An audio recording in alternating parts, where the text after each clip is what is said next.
काय वाटतं बच्चूची, काय होईल, हा तोडगा निघेल का?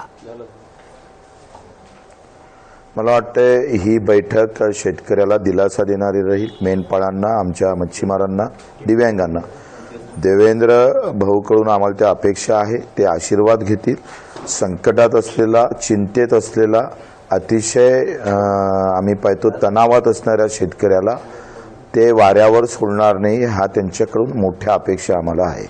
आम्ही सगळे शेतकरी नेते, सगळे शेतकरी कार्यकर्ते घेऊन आम्ही ही बैठक 7 वाजता करणार आहोत. त्याच्यापूर्वी आता आम्ही 9-9:30 वाजता आंदोलनस्थळी जाऊ, कारण धो पाऊस पडल्यामुळं आम्हाला आंदोलनाचं स्थळ बदलावं लागलं.